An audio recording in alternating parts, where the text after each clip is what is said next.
ஓம் ஸ்ரீ குருப்யோ நமக. ஹரஹர சங்கர ஜெய ஜெய சங்கர. தெய்வத்தின் குரல் இரண்டாம் பாகம். அத்தியாயம் வேதத்தின் பூதக் கண்ணாடி.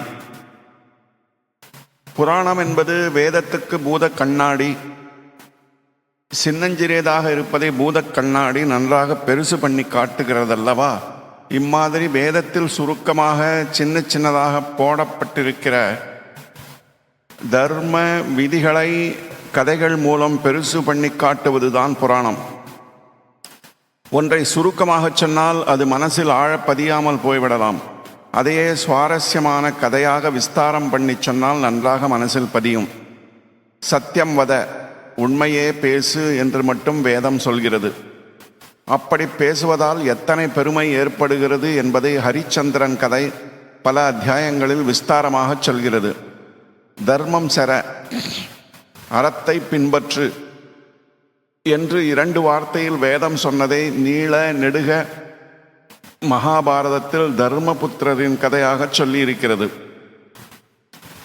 மாத்ரு தேவோபவ பித்ரு தேவோபவ, அன்னை தந்தையை தெய்வமாக கொள் என்ற வேத வாக்குக்கு ஸ்ரீ ராமச்சரித்திரம் பூதக் கண்ணாடியாய் இருக்கிறது.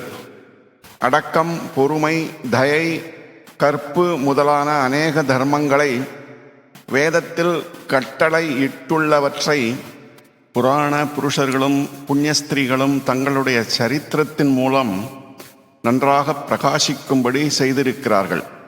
அவற்றை படிப்பதாலும் கேட்பதாலும் இந்த தர்மங்களில் நமக்கு ஆழ்ந்த ஈடுபாடு உண்டாகிறது. இவர்கள் எல்லோருக்கும் சோதனைகளும் கஷ்டங்களும் நிறைய வந்திருக்கின்றன. அநேக தப்பு தண்டாக்களை செய்கிற நம்மை விட இந்த உத்தமமான புராண பாத்திரங்கள் தான் ஜாஸ்தி கஷ்டப்பட்டிருக்கிறார்கள். ரொம்பவும் பயங்கரமான சோதனைகளுக்கு ஆளாகி இருக்கிறார்கள். ஆனாலும் இவர்களுடைய சரித்திரத்தை படிக்கும்போது தர்மங்களை அனுசரிப்பதனால் கஷ்டம்தானே ஏற்படுகிறது, அதனால் அனுசரிக்க வேண்டாமே என்று தோன்றுவதே இல்லை. அத்தனை கஷ்டத்திலும் சோதனையிலும் விட்டு கொடுக்காமல் அவர்கள் பாறாங்கல் மாதிரி தர்மத்திலேயே நிறைத்து நிற்பதால் பெற்றிருந்த மன தெளிவுதான் நம் மனசில் பதிகிறது. அத்தோடு கூட அந்த உத்தமர்கள் படும் கஷ்டங்களை கேட்கும் பொழுது நம் உள்ளம் உருகுவதாலேயே நம்முடைய அழுக்குகளையும் அலம்பிவிட்டார் போல் இருக்கிறது. முடிவிலே அவர்களுக்கு ஏற்படுகிற பெரிய வெற்றியும் கீர்த்தியும் நமக்கு அந்த தர்மங்களில் கெட்டியான பிடிமானத்தை உண்டாக்கி தருகின்றன. இத்துடன் வேதத்தின் பூதக் கண்ணாடி என்ற இந்த அத்தியாயம் நிறைவு பெறுகிறது.